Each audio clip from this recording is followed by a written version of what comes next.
এনবিআরকে রাজস্ব আদায়ের পরিধি বাড়ানোর পরামর্শ দিয়েছে গবেষণা প্রতিষ্ঠান policy research institute of Bangladesh PRI। অন্যথায় উচ্চ আয়ের দেশে উত্তরণ সম্ভব নয় বলে জানিয়েছে বেসরকারি গবেষণা প্রতিষ্ঠানটি। আর দীর্ঘদিন ধরে কর ছাড় সুবিধা থাকা উচিত নয় বলেও মন্তব্য করেছে অর্থ প্রতিমন্ত্রী। 2041 সালের মধ্যে উন্নত রাষ্ট্রে পরিণত হতে চায় বাংলাদেশ।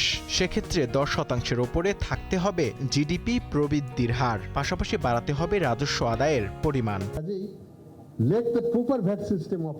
মঙ্গলবার রাজধানীর একটি হোটেলে গবেষণা প্রতিষ্ঠান policy research institute of Bangladesh PRI এর আলোচনায় এসব উঠে আসে। PRI এর দাবি, বৈশ্বিক প্রেক্ষাপটে অন্যান্য দেশের তুলনায় বাংলাদেশের রাজস্ব জিডিপি শতাংশ হিসেবে বিশ্বের সর্বনিম্ন স্তরে। চায়না কিন্তু আমাদের চাইতে অনেক বেশি ডেট টু জিডিপি, ডাবলেরও বেশি, কিন্তু চায়নাতে এটা হচ্ছে 270, অর্থাৎ 2.7 গুণ, আর আমাদের হচ্ছে 3.8 গুণ। আমরা অনেক বেশি, তো আমরা কিন্তু খুব একটা কমফোর্ট জোনের মধ্যে নাই।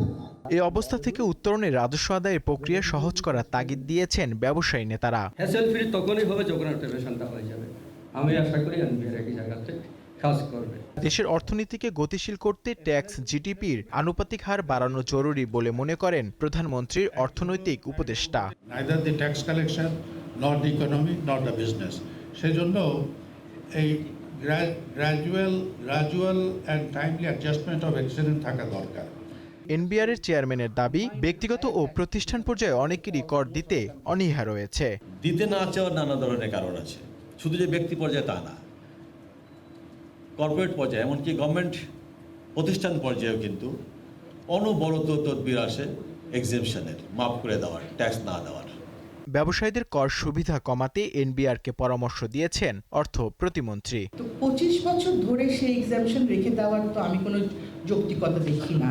আমাদের সন্তানদের কি আমরা তাদের 30 বছর বয়স পর্যন্ত পকেট মানি দিই? রাজস্ব আদায়ের পাশাপাশি এনবিআরকে পুঁজিবাজার নিয়েও কাজ করার আহ্বান জানান তিনি। নূর আলম, দীপ্ত সংবাদ, ঢাকা।